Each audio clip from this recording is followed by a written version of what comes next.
ورحمة الله وبركاته.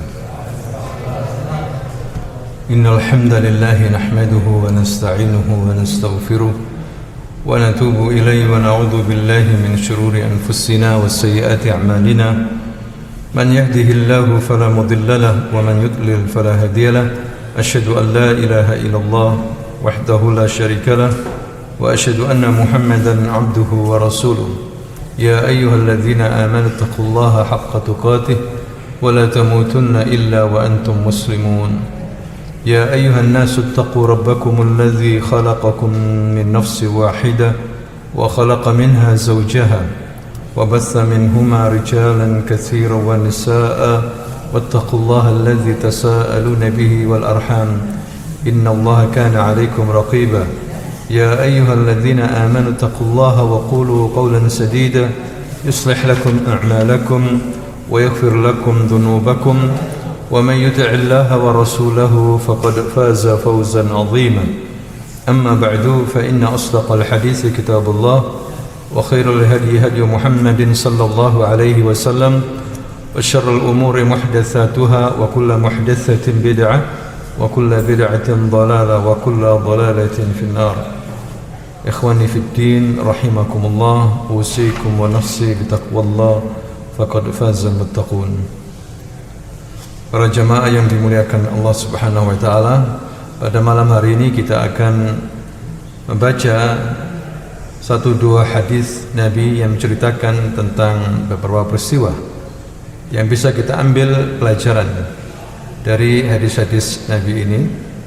Yang pertama, kita akan menceritakan tentang wanita calon penghuni surga, wanita yang diuji oleh Allah Subhanahu wa taala, kemudian dia bersabar dan ikhlas serta ridha dengan ujian tersebut. Kemudian dipastikan oleh Rasulullah dia ini termasuk penghuni surga. Diceritakan di sini an Atha ibn Abi Rabah qala li Ibnu Abbas, ala urika imra'atan min ahli jannah? Qultu bala. Qala hadhihi al-mar'atu as-sawda atat nabiyya sallallahu alaihi wasallam faqalat inni usra'u wa inni atakashafu fad'u Allah li. Qala in syi'ti sabarti wa lakil jannah wa in syi'ti da'awtu Allah an yu'afiyaki. Faqalat asbir. Faqalat inni atakashafu fad'u Allah li an la atakashaf fad'a laha. Dari Atha bin Abi Rabah berkata, Ibnu Abbas radhiyallahu anhuma berkata kepada saya, maukah aku perlihatkan kepadamu seorang perempuan penghuni surga? Tentu, kataku, kata Atha bin Abi Rabah. Beliau berkata, perempuan hitam ini pernah mendatangi Nabi kemudian berkata, sesungguhnya saya seorang wanita yang sering terkena penyakit ayan hingga terbukalah auratku, maka berdoalah kepadaku, ya Rasulullah, mintalah kepada Allah mendoakanku. Kemudian Rasulullah bersabda, jika kamu mau bersabarlah dan bagimu surga, jika kamu mau juga aku akan berdoa kepada Allah agar menyembuhkanmu. Saya akan bersabar, kata perempuan hitam ini, sesungguhnya auratku seringkali tersingkap, terbuka, maka berdoalah kepada Allah agar auratku ini tidak tersingkap lagi. Beliau pun sallallahu alaihi wasallam mendoakan untuknya. Muttafaqun alaihi. Hadis ini diriwayatkan oleh Bukhari Muslim. Yang bisa kita ambil pelajaran dari hadis ini, hadirin sekalian, pertama, rawi hadis ini yaitu Atha bin Abi Rabah adalah seorang ulama tabi'in yang kulitnya hitam karena dia orang Afrika, orang Habasyah, tapi lahir di Yaman. Dia termasuk ulama ahli fiqh, ahli tafsir, hadis, ya, dan dia seorang muridnya Abdullah ibnu Abbas. Ya, muridnya Abdullah ibnu Abbas, walaupun dia adalah berkulit hitam dan badannya pendek, rambutnya keriting, begitu diceritakan oleh para ulama. Mungkin wajahnya tidak ganteng, tapi dia seorang ulama besar, terutama dia pernah dijadikan oleh mufti, oleh khalifah. Ya, Sulaiman bin Abdul Malik pernah bersama dua putranya haji, melakukan tawaf. Kemudian mereka ingin bertanya kepada seorang ulama namanya Atha bin Abi Rabah yang namanya mendunia. Ketika itu khalifah melihat kerumunan orang yang begitu banyak di majelisnya Atha bin Abi Rabah di Masjidil Haram. Maka khalifah ini bersama dua anaknya mengangkangi orang-orang yang hadir di situ.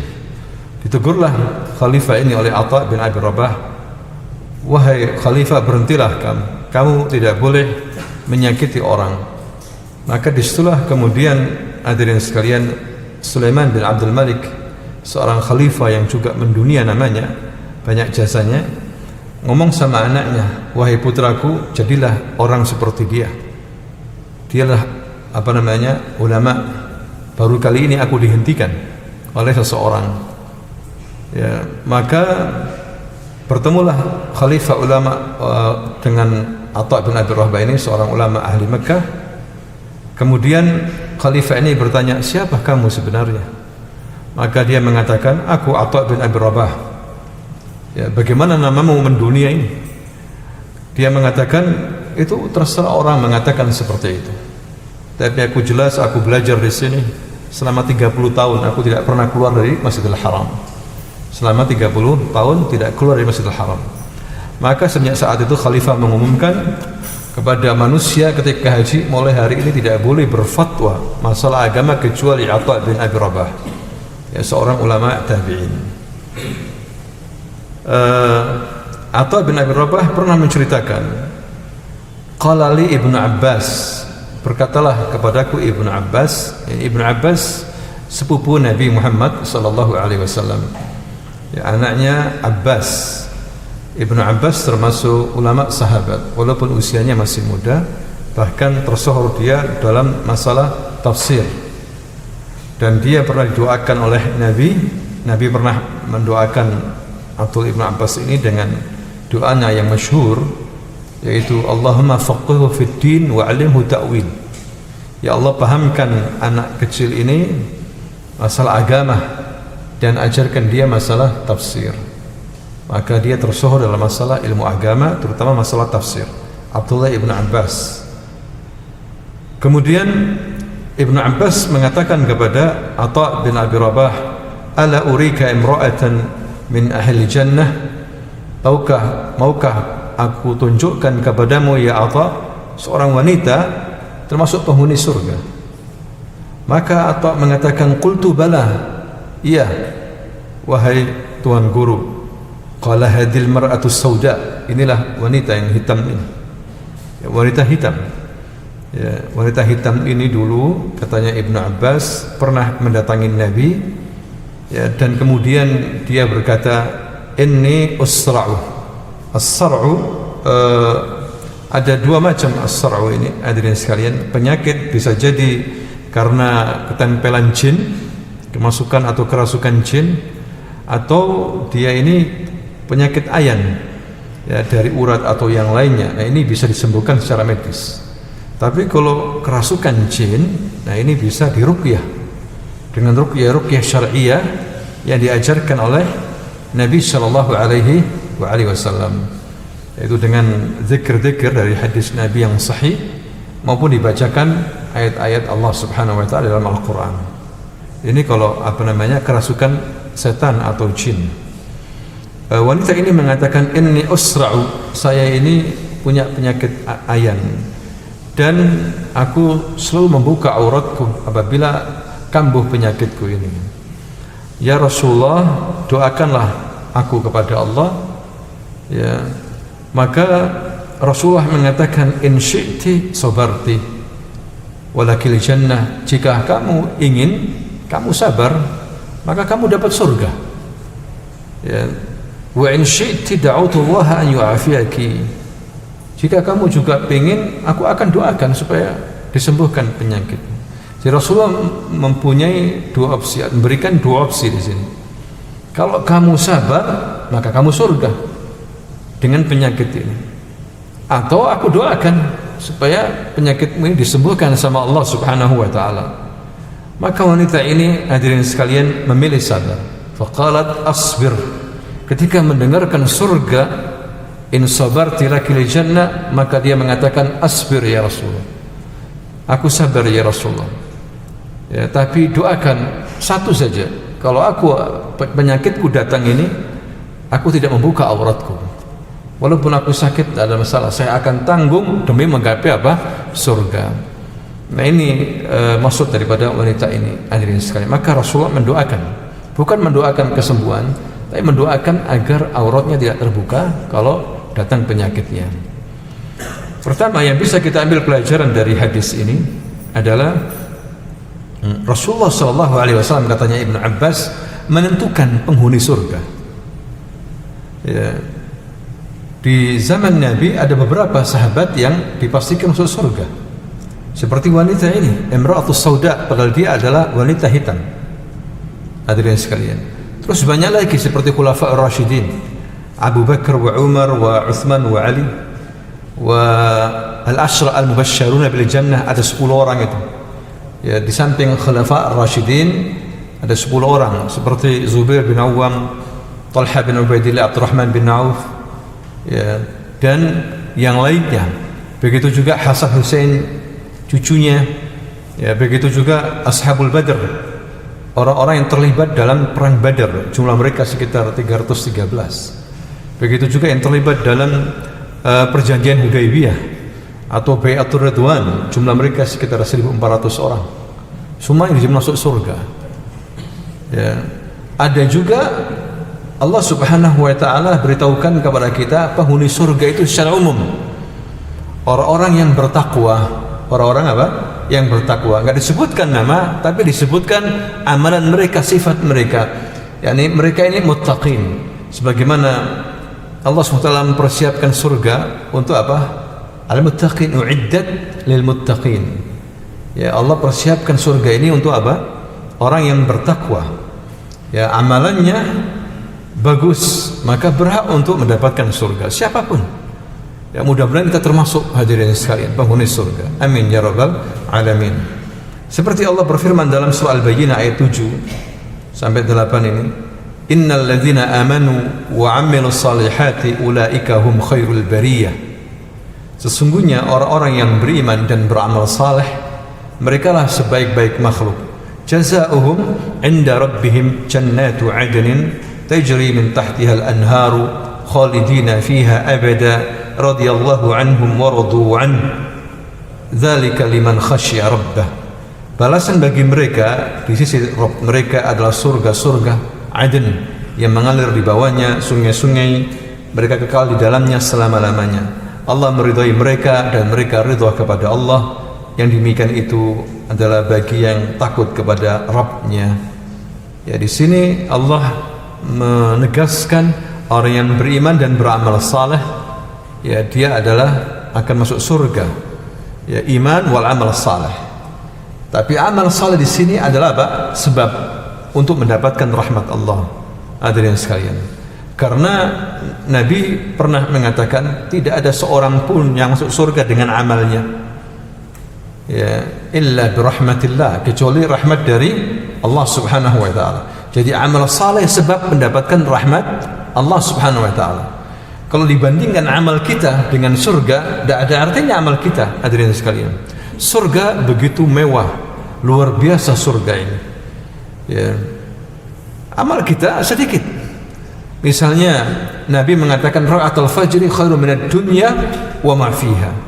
2 rakaat fajar yang kita kerjakan sebelum subuh itu, sebelum iqamah, itu nilainya lebih baik daripada dunia dan seisinya. Ya, yakni begitu besarnya surga ini. Ya, dan begitu apa namanya sedikitnya dan begitu lemahnya amalan kita ini, hanya 2 rakaat, bayangkan dapat surga. Itu menunjukkan rahmat dari Allah SWT. Apalagi kalau kita kerjakan setengah sadar, kan habis tidur kita ini setengah sadar, ya, mengerjakan 2 rakaat itu lebih baik dari dunia dan seisinya. Artinya kita dapat rahmat Allah Subhanahu wa taala. Dibandingkan dengan surga, gak ada artinya amalan kita ini. Berkat rahmat Allah lah kita ini mendapatkan apa? Surga, hadirin sekalian. Makanya di sini termasuk ingin mendapatkan surga, beriman dan beramal saleh. Dan inilah yang merupakan apa? Syarat kewalian. Iman dan takwa. Takwa itu apa? Takwa itu adalah orang yang menjalankan perintah Allah dengan petunjuk dari Allah dan menjauhi larangan Allah dengan petunjuk dari Allah. Itulah makna apa? Taqwa, hadirin sekalian. Makanya dalam surah Yunus Allah Subhanahu wa taala berfirman, "Ala inna awliya Allahi la khaufun 'alaihim wa lahum yahzanun. Alladzina amanu wa kanu yattaqun." Ketahuilah wali-wali Allah itu enggak akan pernah merasa takut dan sedih. Ya. Mereka itu adalah orang yang beriman dan bertakwa. Maka siapapun yang beriman dan bertakwa berhak mendapatkan julukan wali Allah. Wali Allah enggak dibatasi, hadirin sekalian. Ya, wali Allah itu banyak. Bapak-bapak termasuk wali-wali Allah karena beriman dan apa? Bertakwa. Cuma tingkatannya berbeda-beda. Ya. Bukan berarti yang terbang di atas udara itu wali. Bukan berarti yang berjalan di atas air itu wali. Sampai kita lihat dia itu beriman enggak, dia itu bertakwa enggak, akidahnya benar enggak. Kalau akidahnya enggak benar percuma. Karena jin bisa membawa dia terbang di udara, kemudian berjalan di atas air. Jin bisa membawa seseorang, hadirin sekalian. Jangan kita terpancing dengan masalah seperti ini. Terbang di atas udara atau di atas genteng wali. Belum tentu. Bisa jadi wali syaitan dia. Karena wali ada dua, wali Allah wa wali syaitan. Wali Allah adalah alladzina amanu wa kanu yattaqun. Bisa jadi wali Allah itu mati, ditusuk mati. Para sahabat semuanya wali-wali Allah. Mereka terbunuh dalam perang, hadirin sekalian. Ya, tidak harus kemudian mempan ditusuk. Ya, kemudian enggak mempan ditusuk, enggak mempan ditembak dan sebagainya. Wali Allah belum tentu.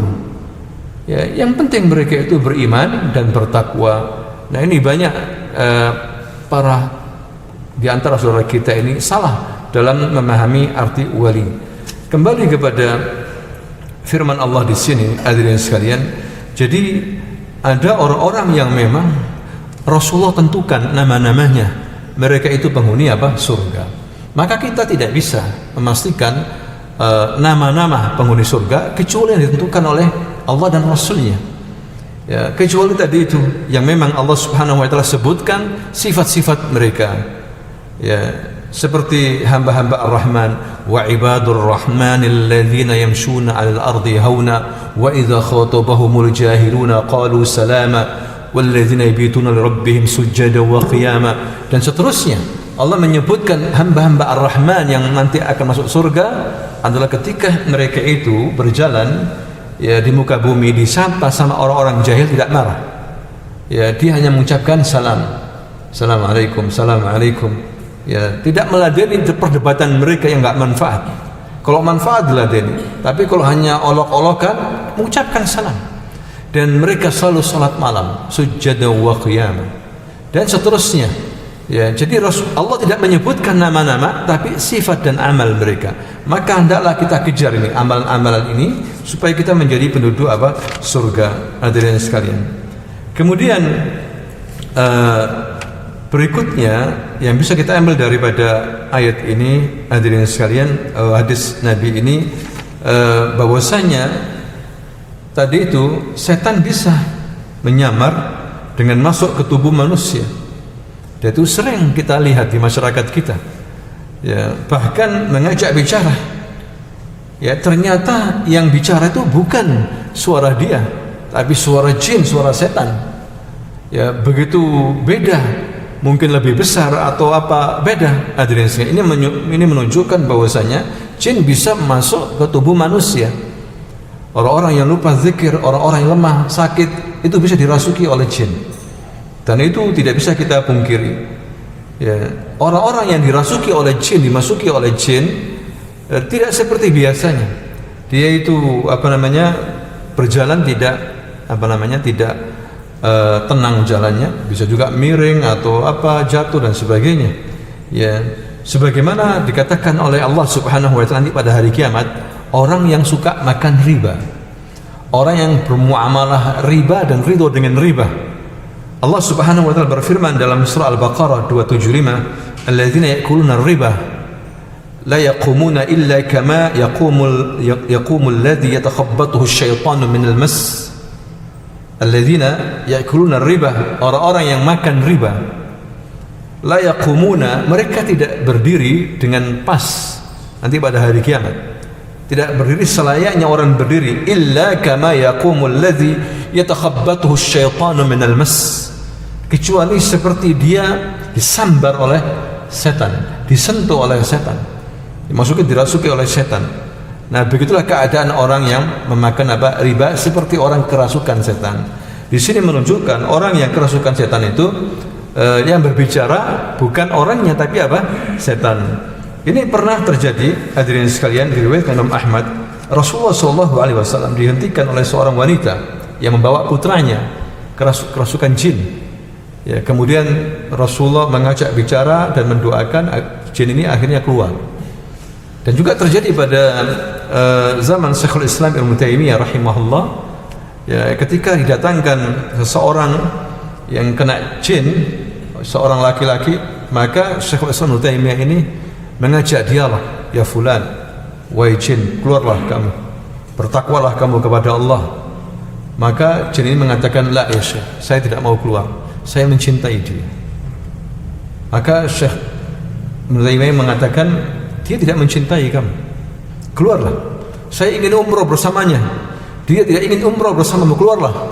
Ya, dibacakan ayat, tetap nggak keluar, dipukul dengan sekeras-kerasnya orang ini yang kena jin ini, sampai terluka.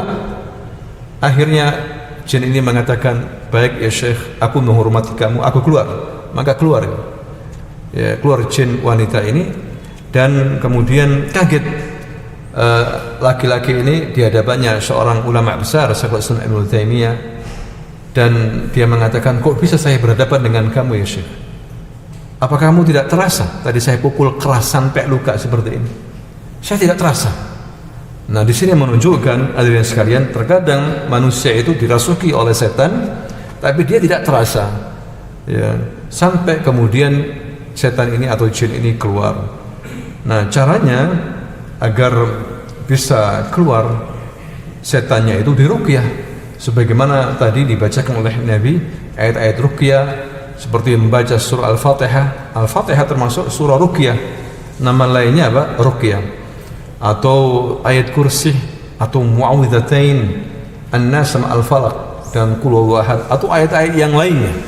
Ini bisa dilakukan orang-orang yang kena atau kerasukan jin, ya, kerasukan setan. Dan memperbanyak zikrullah, memperbanyak wirid-wirid pagi dan petang, supaya dihindarkan dari sihir, ya, atau serangan jin. Hadirin sekalian, dilindungi oleh Allah Subhanahu wa taala. Ya, sedangkan orang yang penyakit ayan tadi yang kita sebutkan, kalau itu memang dari urat atau saraf atau dari badannya, bukan dari jin, maka bisa diobati dengan pengobatan medis. Ya. Dan di sini juga menunjukkan pentingnya sabar. Terkadang orang diuji oleh Allah SWT dengan badannya yang sakit, diuji sedikit harta, ya, diuji dengan pemimpinnya bisa jadi, atau pemimpin diuji dengan rakyatnya, ya, diuji dengan anaknya, maka hendaklah dia bersabar.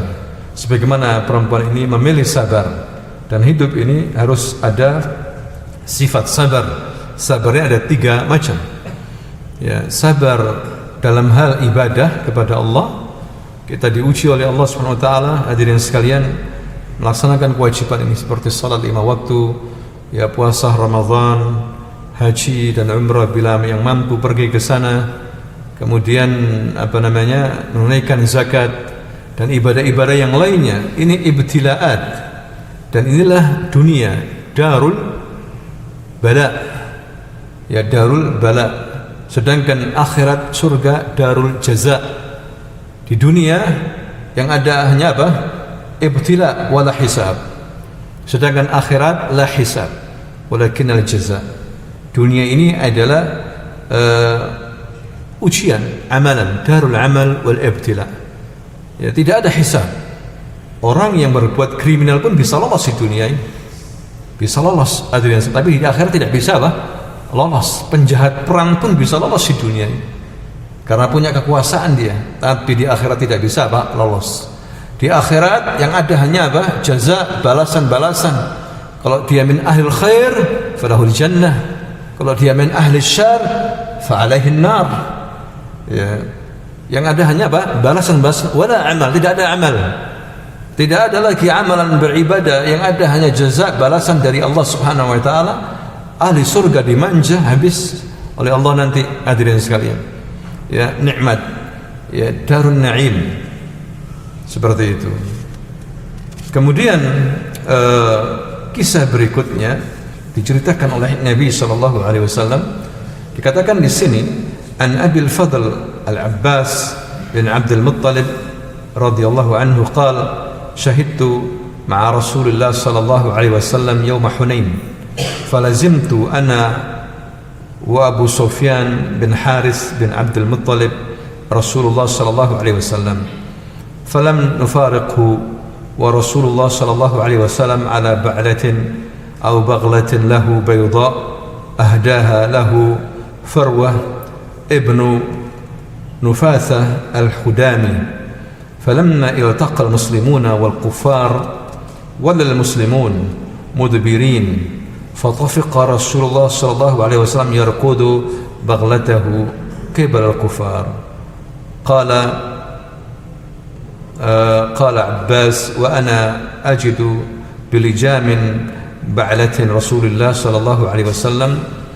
akuffuha iradata an la tusri'a wa Abu Sufyan akhidhu birikabi Rasulullah sallallahu alaihi wasallam.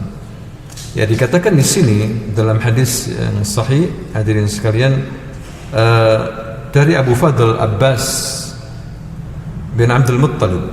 Jadi Nabi ini salah satu pamannya masuk Islam, yaitu Abbas, dan juga ada paman lagi yang masuk Islam, Hamzah. Ya, tapi semuanya Nabi punya paman, semuanya mati waktu zaman jahiliyah.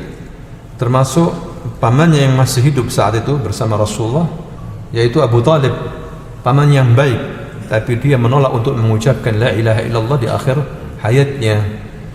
Ya, begitu juga paman yang sangat benci sama Nabi, yaitu Abu Lahab, namanya Abdul Uzzah, tapi dipanggil oleh Allah Abu Lahab.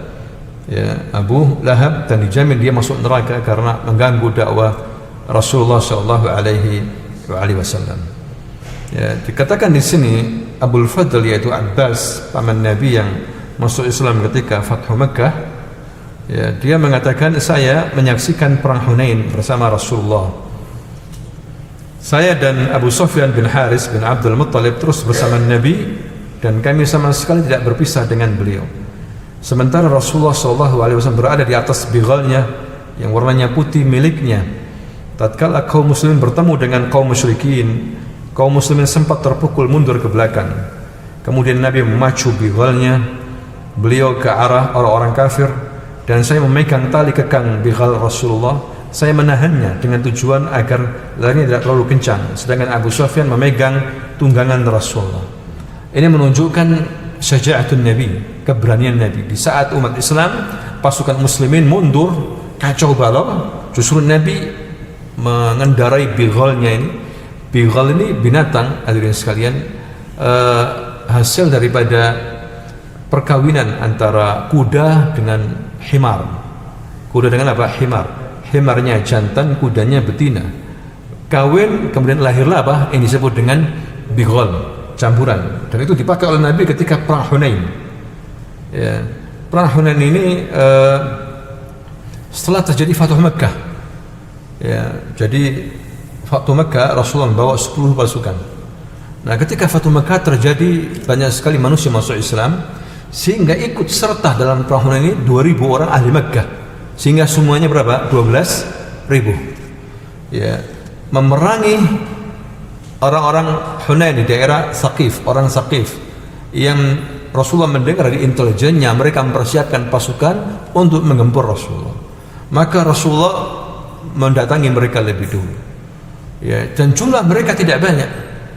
Jumlah orang-orang Saqif ini yang memerangi Rasulullah cuma 3.500, tapi bisa memporak-pondahkan pasukan Islam. Ya, ketika umat Islam habis subuh, masih gelap saat itu, hadirin sekalian, mau menaiki perkampungan Saqif, ternyata mereka sudah siap. Dari celah-celah batu, gunung dan sebagainya, itu diarahkan panah mereka ke pasukan umat Islam. Kaget umat Islam menerima ini. Akhirnya umat Islam lari tunggang langgang, sampai sebagian mereka lari ke Mekah, balik. Ya. Kenapa? Karena umat Islam saat itu sebagian mereka, terutama orang-orang yang mu'alaf, merasa sombong.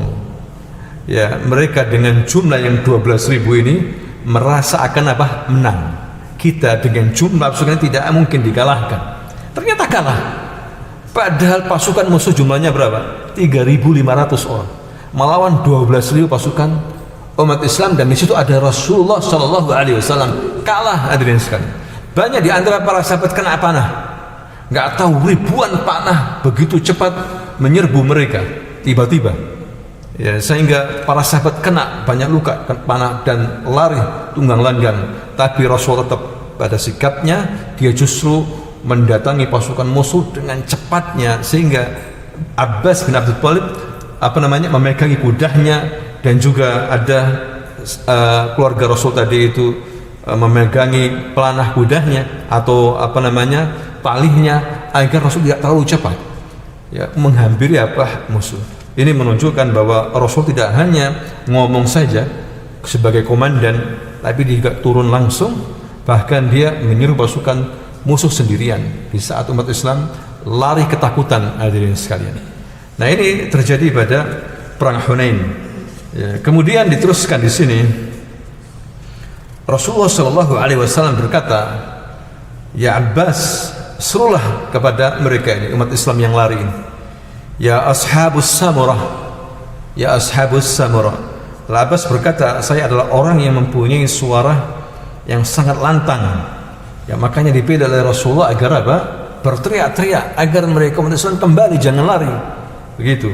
Dan menyuruhkan, memanggil bukan ya kaum mukminin, ya kaum muslimin, wal juyush islamiyah atau juyush islamiyin, wahai kaum mukminin, kaum muslimin, tentara Islam, lah. Tapi Nabi menyuruh, ya Abbas, ucapkan ya ashabus samurah, ya ashabus samurah. Benar, Abbas punya suara yang sangat keras kan. Dia keraskan suaranya sampai terdengar. Di saat pasukan umat Islam yang lari ke belakang hampir pulang ke Mekah karena ketakutan, maka mereka mendengar suaranya Abbas. Ketika mereka mendengar, mereka ini laksana, katanya Abbas, seperti Al-Baqarah, yaitu sapi betina yang menghampiri anaknya sambil mengatakan labbaika wa sa'daik, kami dengar, kami taati. Langsung mereka menuju ke Rasulullah Shallallahu Alaihi Wasallam. Hadirin sekalian, nah disitulah kemudian Rasulullah memandang dari atas bighalnya, seakan-akan bangga terhadap pertempuran sikap mereka yang kemudian balik menyerang musuh, sehingga musuh akhirnya kelabakan dan mereka lari tunggang langgang. Yang bisa kita ambil kesimpulan dari cerita ini, hadirin sekalian, ketika Rasulullah SAW melihat pasukan umat Islam sudah kembali, maka Rasulullah mengambil tanah, kemudian melemparkan ke arah musuh. Ini mukjizat. Kalau kita melempar tanah atau batu mungkin hanya beberapa meter, tapi Rasulullah, tanah yang dilemparkan dari tangannya yang mulia ini sampai menghantam mata-mata musuh. Ya, menghantam mata-mata musuh seperti anak panah. Dan Rasulullah mengatakan, ya, kalian akan dikalahkan wahai musuh, ya, demi Rabbnya Muhammad, ini demi Allah Subhanahu wa ta'ala. Yang bisa kita ambil kesimpulan dari kisah ini, tidak boleh seorang itu sombong. Sombong ini bahaya, hadirin sekalian. Walaupun orang itu punya ilmu, kalau dia sombong dia akan tersesat. Ya, tidak boleh bangga, membanggakan diri tidak boleh. Ya, orang walaupun punya harta banyak, ya tidak boleh menyombongkan diri.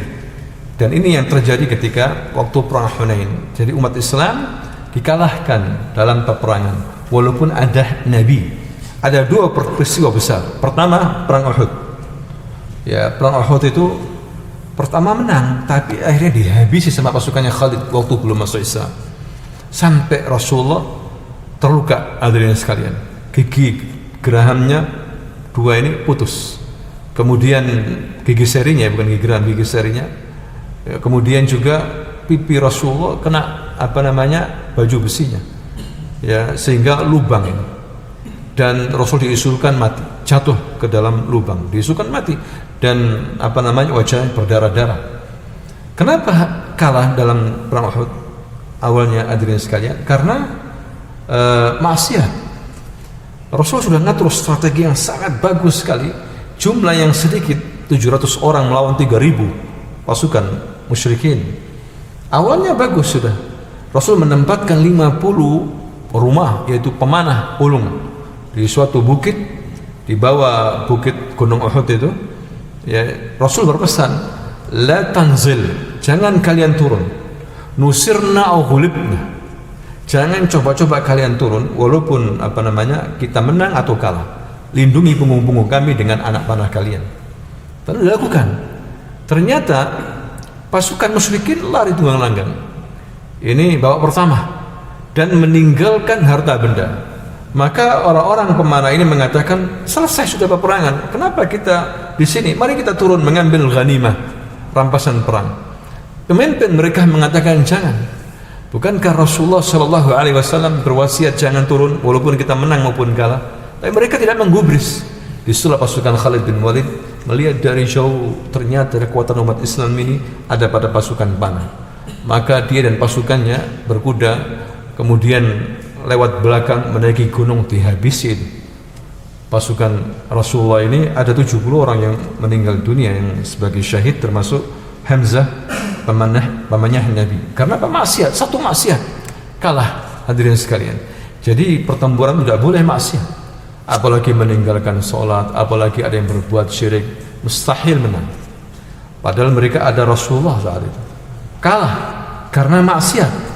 Ya, apalagi maksiat besar. Begitu juga terjadi pada perang Hunain. Ada Rasulullah, tapi karena sifat sombong ini, kemudian hancurlah mereka. Kalau nggak ada pertolongan dari Allah, maka bisa habis umat Islam saat itu. Nah, kemudian Rasulullah ini cerdas, hadirin sekalian, menyuruh Abbas, pamannya, wahai Abbas, berteriaklah sekeras mungkin dan panggil pasukan Islam dengan ya ashabus samurah.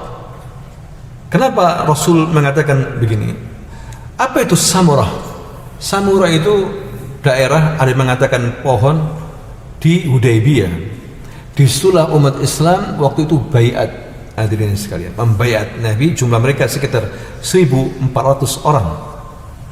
Ya. Mereka siap perang walaupun hanya pakai baju umroh. Asalnya kan mereka pengen umroh, tapi dihadang di Hudaybiyah, tidak boleh masuk Mekah. Semua sahabat membaiat Nabi dan membela Utsman, yang diisukan terbunuh. Kita akan bela Utsman dan kita akan masuk Mekah walaupun perang, nggak ada masalah. Itu menunjukkan keberanian para sahabat. Walaupun akhirnya sama Nabi tidak boleh perang. Ya, perjanjian sehingga terkenal dengan perjanjian Hudaybiyah. Tapi ya, perjanjian ini baiat disebut dengan baiatul maut. Nama lainnya apa? Baiatul maut. Nama lainnya juga baiatul ridwan. Nama lainnya baiatul syajarah. Nama lainnya ashabus samurah.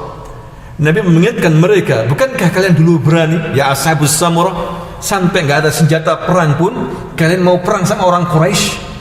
Ya, kalian ingin mati syahid, kenapa sekarang mundur? Begitu maksudnya. Jadi Rasulullah cerdas, memberikan semangat, motivasi yang tinggi.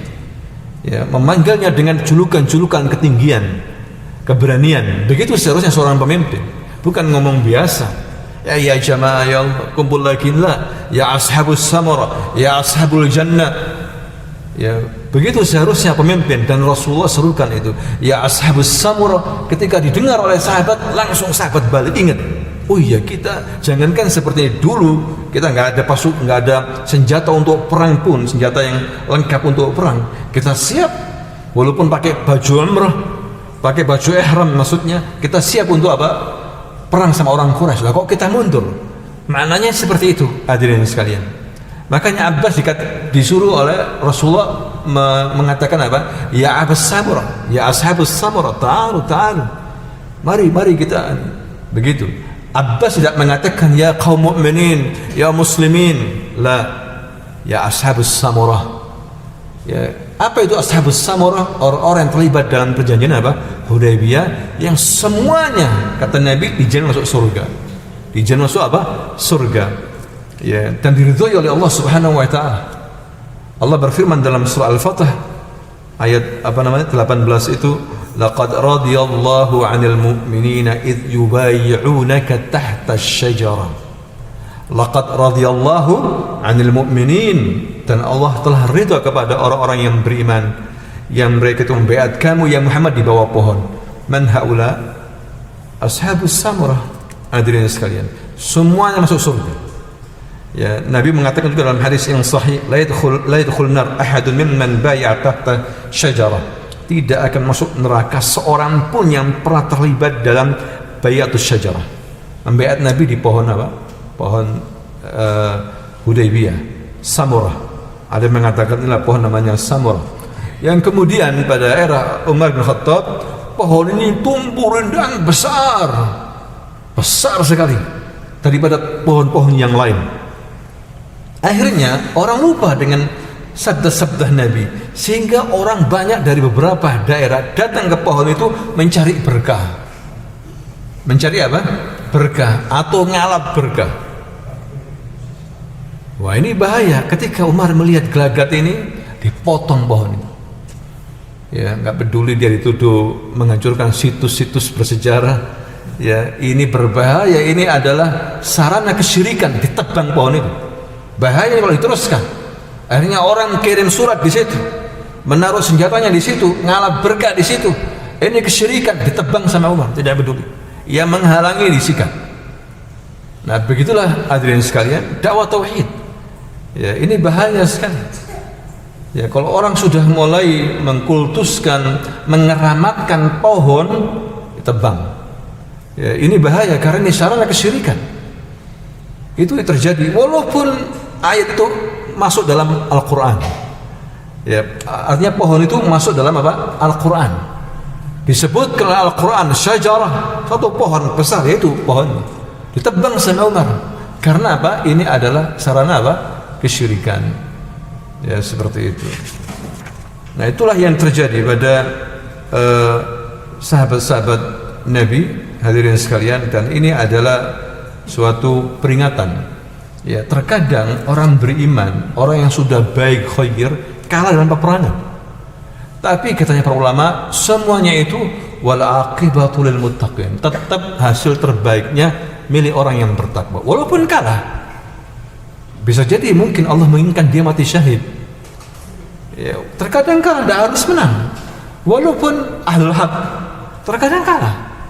Bukan berarti yang kalah itu adalah rusak, tidak. Tapi Allah kehendaki seperti itu. Kalah, ya sudah.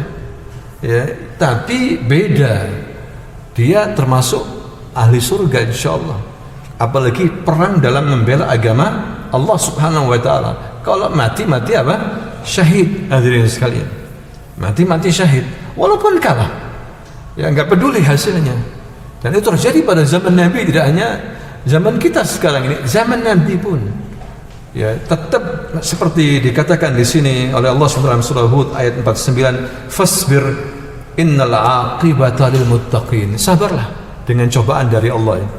Walaupun kalah, tapi hasil akhir ya kesudahan milik orang yang bertakwa. Wallahu ta'ala a'lam bisawab. Demikianlah, mudah-mudahan bermanfaat. Subhanakallahumma wa bihamdika asyhadu an la ilaha illa anta astaghfiruka wa atubu ilaik. Assalamualaikum warahmatullahi wabarakatuh.